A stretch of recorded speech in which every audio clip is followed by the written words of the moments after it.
साई राम। सोचिए, अगर आप कोई फुटबॉल का मैच देख रहे हैं, 11 खिलाड़ी है एक तरफ और उनके विरुद्ध खेलने के लिए और 11 खिलाड़ियां हैं, लेकिन इन 11 खिलाड़ियों के पीछे शायद 11,000 या 11 लाख ऐसे फैंस हैं जो चाहते हैं कि हमारा टीम जीत जाए। अभी दोनों तरफ के फैंस ये प्रार्थना कर रहे होंगे कि हमारा टीम जीतना चाहिए। अब बोलिए, कौन सा टीम जीतेगा? भगवान किसका प्रार्थना सुनेगा? हाँ? एक और उदाहरण देखिए। एक गांव में एक ऐसा किसान है जो खेती करना चाहता है, और हम जानते हैं कि भारत में अधिकतर किसान तो बारिश पर ही निर्भर होते हैं पानी के लिए। इसलिए वो भगवान से ये प्रार्थना करता है कि भगवान कल अच्छा से बरसात होना चाहिए, बारिश होना चाहिए। उसी समय उसी गांव में एक और आदमी है जो ईंट बनाना चाहता है, इसलिए वो भगवान से ये प्रार्थना करता है कि भगवान कल बारिश नहीं होना चाहिए। अभी अगर आप भगवान हैं तो किसका सुनेंगे? कैसे निर्णय करेंगे कि अगला दिन बारिश होना चाहिए या नहीं? क्या एक ऐसा फॉर्मूला है जिससे हम ये पता लगा सकते हैं कि भगवान हमारे प्रार्थना सुनने वाले हैं या नहीं? क्या इस फॉर्मूला से हम ये पता लगा सकते हैं कि कौन सी प्रार्थना भगवान सुनेंगे और उसको मानेंगे और कौन से नहीं? उसी विषय पर है ये वीडियो। प्रेम स्वरूप लारा। मुझे अभी भी वो दिन याद है, 10 जून 2001। स्वामी के बेंगलुरु के जनरल हॉस्पिटल का रजत जयंती था, सिल्वर जुबिली। 25 साल समाप्त हुए थे इसको सेवा करते हुए। इसलिए जनरल हॉस्पिटल के सभी डॉक्टर और सभी स्टाफ जो थे, उन्होंने स्वामी को बुलाया था हॉस्पिटल आके उन्हें ब्लेस करने के लिए, और स्वामी ने ये स्वीकार किया था इनका इनविटेशन। तो हम सभी लोग जानते थे कि 10 जून के सुबह स्वामी दर्शन समाप्त करके वृंदावन में वहां जाने वाले हैं हॉस्पिटल। अभी मैं वृंदावन में पढ़ रहा था, वहां का एक छात्र था मैं, और उस समय हम सभी छात्र स्वामी के नजदीक जाने के लिए पत्र लिखते थे। सिर्फ हम स्टूडेंट्स नहीं, सिर्फ हम विद्यार्थी नहीं, सभी भक्त भी यही करते थे। खत लिखना, चिट्ठी लिखना, पत्र लिखना स्वामी को, और ये प्रार्थना करते थे कि स्वामी हमसे ये चिट्ठी ले ले, और दिल की जो बात है ना, वो सब पूरी तरह से हम लोग इस चिट्ठी में डाल देते थे। अभी इसके कारण मैं इतना चिट्ठियां देता था स्वामी को, इतने पत्र लिखता था स्वामी को, और इस समय 10 जून को मेरे पास कुछ नहीं था लिखने के लिए। मतलब सब लिख चुका था, जो भी मतलब ज़िंदगी में कठिनाइयाँ थे, कुछ ज़्यादा कुछ नहीं थे। हमेशा हमें लगता है कि हमारे ज़िंदगी में बहुत कठिनाइयाँ हैं, लेकिन उन कठिनाइयों को पार करने के बाद में पता चलता है कि अरे वो तो कुछ नहीं था, अभी जो हो रहा है वो कठिनाइयाँ हैं। ऐसा हमेशा लगते रहता है। जब हम 10वीं कक्षा में हैं, हमें लगता है कि 10th स्टैंडर्ड का बोर्ड एग्ज़ाम ही सबसे बड़ा चुनौती है हमारे लिए, लेकिन अभी क्यों इतने परेशान हुए थे? जब भगवान हमारे प्रार्थना के लिए हाँ कहते हैं तो हम जो चाहते हैं वो हमें देते हैं, लेकिन जब वो कहते हैं कि रुको रुको, इसका अर्थ ये है कि वे हमें कुछ और बेहतरीन वरदान देने वाले हैं। कुछ जो हम मांग रहे हैं उससे भी बेहतर जो है वो देंगे। लेकिन जब भगवान हमें ना कहते हैं ना, तब हमें यह जानना चाहिए कि स्वामी हमें सबसे बेहतरीन वरदान देने वाले हैं। क्योंकि माँ को ना बोलना बहुत मुश्किल होता है, लेकिन जब वो बोल रही है, इसका अर्थ ये है कि वो जानती है कि मेरे बच्चे के लिए मैं सबसे खूबसूरत, सबसे बेहतरीन कुछ देने वाली हूँ। इसलिए स्वामी ना कहते हैं। लेकिन हमें लगता है कि जब भगवान ना कह रहे हैं तो हमसे रूठे हुए हैं करके। ये सब गलतियां हैं, ये सब मुझे समझ में आया। लेकिन हाँ, उस दिन क्या लिखूं चिट्ठी में? मैंने चिट्ठी में ये लिखा कि भगवान मेरे पास कुछ मांगने के लिए है ही नहीं, लेकिन जब मैं आपको चिट्ठी देता हूं ना और आप मेरे हाथों से लेते हैं चिट्ठी, तो मुझे बहुत आनंद आता है। उस आनंद प्राप्ति के लिए मैं ये पत्र लिख रहा हूं, बस ये लिखा था। और ये मैं बैठ गया मंदिर में दर्शन के लिए, साई रमेश हॉल में, रमेश कृष्ण हॉल में। मैं उस जगह पे बैठा जहां मुझे लगता था कि स्वामी ज़रूर आएंगे, और उस दिन ज़रूर आए स्वामी उधर। और मैं तो ये जानता था कि स्वामी मुझसे चिट्ठी लेने वाले ही है। और इधर भी एक और रहस्य है, आप जान सकते हैं कि किस तरह का प्रार्थना स्वामी सुनते हैं। मैंने ये देखा था कि जब भी मैं अपने चिट्ठी में अपने बारे में लिखता हूँ, कुछ दुनिया के चीज़ों को मांगता हूँ कि स्वामी मुझे सबसे उत्तम रैंक मिलना चाहिए, मुझे ये जीतना चाहिए, मुझे ये पैसा चाहिए या वो चाहिए, ऐसे चीज़ जब मैं मांगता था ना, तो बहुत कम बार स्वामी मेरे हाथों से चिट्ठी लेते थे। लेकिन अगर मैं ये प्रार्थना करूं कि स्वामी आपके प्रति मेरे दिल में जो प्रेम है वो बढ़ना चाहिए, या स्वामी मेरी भक्ति बढ़ना चाहिए, मुझे और सेवा करने का मौका चाहिए, जब ऐसे कुछ चीज़ मांगता हूँ या किसी और के लिए मांग रहा हूँ, मतलब किसी और के स्वास्थ्य के लिए, किसी और का हेल्थ के लिए, किसी और के लिए मैं पैसा मांग रहा हूँ, किसी और के लिए भी अगर मांग रहा हूँ तब भी स्वामी लेते थे। तो मैं ये जान चुका था कि स्वार्थी प्रार्थना है तो स्वामी नहीं लेंगे, निस्वार्थ है तो, मतलब पूरी तरह से निस्वार्थ तो नहीं हो सकता है, लेकिन जितना निस्वार्थ था बढ़ता है ना चिट्ठी में, उतना स्वामी का लेने का चांसेस भी बढ़ता है। ये देखा था मैं। और अभी मैं सोच रहा था कि मैं कुछ मांग ही नहीं रहा हूं इसमें, मैं तो बस इतना ही बोल रहा हूं कि स्वामी आप जब चिट्ठी लेते हैं जो आनंद मिलता है उसके लिए मैं दे रहा हूं बस। तो मैं जानता था कि स्वामी अवश्य लेंगे। लेकिन उस दिन स्वामी मेरे पास आए, मेरे दाएं और बाएं तरफ के लोगों से चिट्ठी लिए, लेकिन मेरा चिट्ठी नहीं लिए स्वामी। और मैं तो आश्चर्यचकित हो गया। मैं सोचा स्वामी क्यों नहीं ले रहे आप, आपने ऐसा क्यों कर दिया? मतलब मैंने क्या मांगा था? कुछ स्वार्थ का कुछ था ही नहीं ना उस चिट्ठी में। लेकिन स्वामी चले गए, चलने लगे।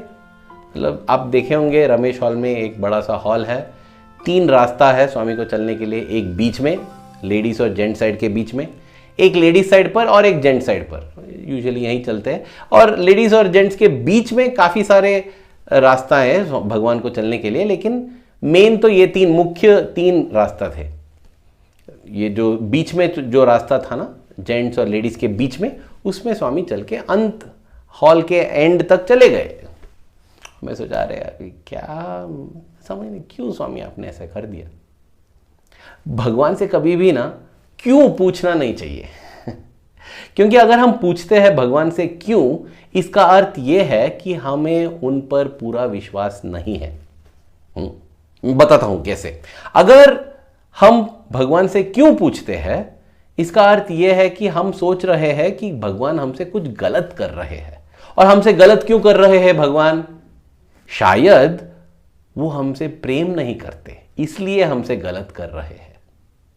लेकिन अगर मैं मानता हूं कि नहीं भगवान मुझसे तो बहुत प्रेम करते हैं, सबसे ज्यादा प्रेम तो भगवान ही मुझसे करते हैं, तो इसका मतलब ये नहीं है कि भगवान मुझसे प्रेम नहीं करते। शायद भगवान प्रेम करते हैं लेकिन उनके पास शक्ति नहीं है वो देने की या वो कुछ रोकने का।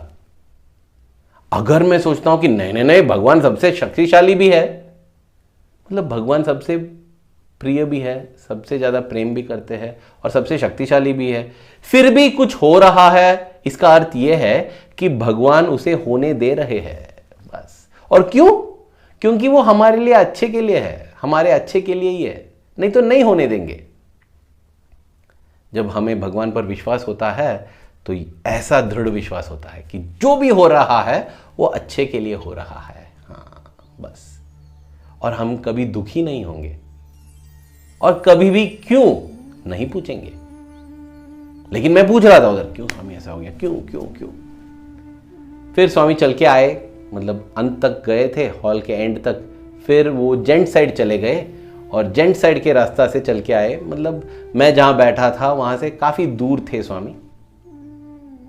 लेकिन एक क्षण स्वामी खड़े हो गए और मुड़ के मेरे तरफ देखे। उनके हाथों में जो भी चिट्ठियां थे ना, सभी उनके पीछे जो चल रहे थे उनको दे दिए स्वामी ने। मतलब स्वामी के दोनों हाथ खाली थे और मेरी तरफ देखकर, मेरी ओर देखकर चलने लगे स्वामी। और मेरा दिल धड़कने लगा, ठक ठक ठक ठक ठक ठक ठक ठक ठक ठक ठक ठक ठक ठक। जितने स्वामी पास आ रहे थे उतना ज़्यादा बढ़ रहा था मैं, और स्वामी इतना तेजी से चल रहे थे ना, कहीं और नहीं देख रहे थे, सीधा मेरी तरफ देख के मेरी तरफ आ रहे थे। मैं सोचा क्या होने वाला है अभी। सीधा मेरी तरफ आए, मेरे पास आए, हाथ फैलाए और पूछे दे दो चिट्ठी। वाओ, उतना दूर से चल के आए सिर्फ मेरे हाथों से पत्र लेने के लिए। मैं तुरंत दे दिया स्वामी को, स्वामी ले लिए और फिर सीधा चले गए स्टेज के ऊपर। कहीं और किसी और से चिट्ठी नहीं लिए, कहीं और किसी से बात नहीं किए, कुछ नहीं।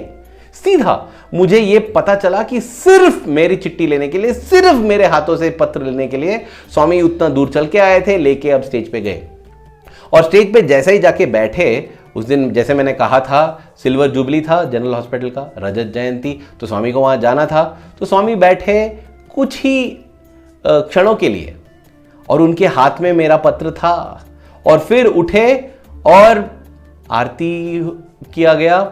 उसके बाद स्वामी चल के गए अपने कार के पास। स्वामी कार में बैठ गए, फिर भी उनके हाथ में मेरा पत्र था, और मुझे लगता है कि जैसे स्वामी जनरल हॉस्पिटल गए, मेरा पत्र भी उन्होंने ले गए। मैं इतना खुश हो गया, इतना खुश हो गया। तब मुझे पता चला कि स्वामी ने मेरे हाथों से क्यों उस समय चिट्ठी नहीं लिया था। अगर लेते तो मैं खुश हो जाता जरूर, लेकिन मैंने क्या लिखा था चिट्ठी में, स्वामी मैं ये पत्र आपको इसलिए देना चाहता हूँ क्योंकि आप जब मुझसे चिट्ठी लेते हैं तो मुझे बहुत आनंद महसूस होता है।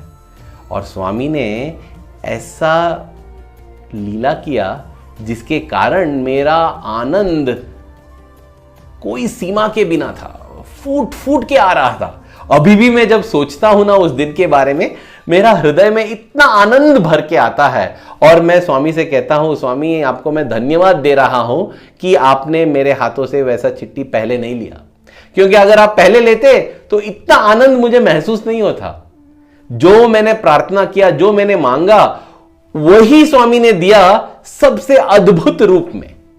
इसलिए प्रिय भाइयों और बहनों, जब स्वामी कहते हैं कि रुको या नहीं, इसका अर्थ यह है कि स्वामी हमें देने वाले हैं सबसे अद्भुत रूप से, सबसे अद्भुत रूप में।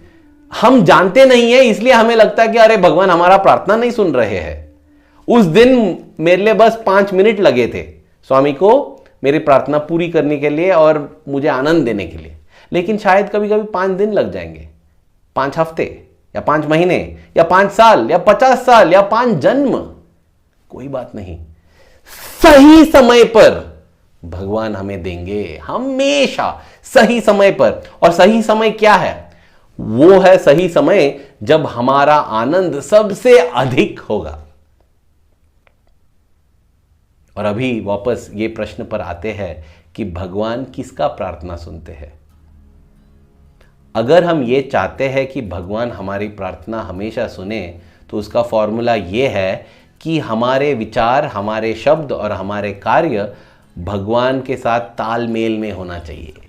अगर हमारे विचार, शब्द और कार्य भगवान के साथ तालमेल में हैं, तो हमेशा जो भी हम सोचते हैं, कहते हैं और करते हैं, वो प्रार्थना पूरा हो जाता है। क्योंकि हमारे विचार, हमारे शब्द, हमारे कार्य भगवान के साथ तालमेल में है। इसका अर्थ यह है कि वो भगवान के विचार, भगवान के शब्द और भगवान के कार्य बन गए, है ना।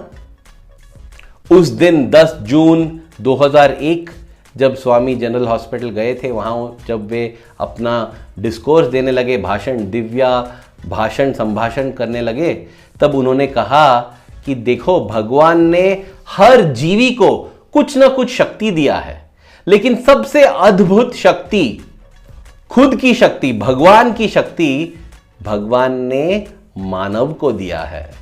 मानव को यह पहचानना चाहिए। और ये कैसे पहचानेगा? इसको अंतर में जाने से ही पता चलेगा। आदमी आज हजारों लाखों मील अंतरिक्ष में जा रहा है, लेकिन अंतर में नहीं जा रहा है। अगर वो अंतर में जाएगा तो वो उसे ये पता चलेगा कि उसमें और भगवान में कोई फर्क नहीं है। तो ये है रहस्य हमारे प्रार्थनाओं को पूरा करने के लिए, कि हम भगवान के तालमेल हो जाना चाहिए। वो कैसे करना चाहिए? उसी के लिए श्रवणम, कीर्तनम, विष्णु स्मरणम, नवविध भक्ति मार्ग दिए गए हैं। नाम स्मरण करो, भगवान की गुणगान सुनो, उनकी कहानियों को सुनना चाहिए, सेवा करना चाहिए, साधना करना चाहिए। ये करने से ना हम भगवान से क्यों पूछना बंद कर देंगे। हम ये जानेंगे कि भगवान सूत्रधार है और हम बस पात्रधार है, और कोई बुरा नहीं है, कोई अच्छा नहीं है, ऐसा कुछ नहीं है। हम बस जो भगवान ने हमें जो कार्य दिया है वो हम कर रहे हैं। शायद नायक हो या खलनायक, कोई बात नहीं, क्योंकि भगवान ये नहीं देखते कि कौन नायक है कौन खलनायक है। भगवान इतना देखता है कि कौन अपना रोल, अपना जो कार्य दिया गया है वो अच्छी तरह से कर रहा है। बस अंत में वो फुटबॉल मैच में जो जीतने वाला है ऑलरेडी वो तय हो चुका है, और उस दिन उस गांव पर बारिश होने वाला या नहीं वो भी तय हो चुका है। लेकिन जो भी भगवान के साथ तालमेल में है वो हमेशा आनंद में रहेगा, तृप्त रहेगा, और उसे ये फर्क नहीं पड़ेगा कि ये टीम जीते या वो टीम। उसे ये फर्क नहीं पड़ेगा कि बारिश आए या ना आए। वो जानता है कि तुम ही बनाए तुम ही बिगाड़े, जो भी भगवान कर रहे हैं, बना रहे हैं या बिगाड़ रहे हैं, अच्छे के लिए है। ये मैं कह रहा हूं क्योंकि उस दिन स्वामी ने मेरे हाथों से पत्र ले लिया। अगर वो नहीं लेते, क्या तब भी मैं इतना ही आनंद महसूस कर पाता? हां, मैं कर पाता अगर मैं भगवान के विचारों और शब्दों और कार्यों से तालमेल बना के रखता। तो इसलिए ये प्रार्थना करना चाहता हूं कि भगवान हमेशा हम आपके तालमेल में रहे और आपके प्रति हमारे दिल में जो प्रेम है वो बढ़ता जाए। धन्यवाद। साईं राम।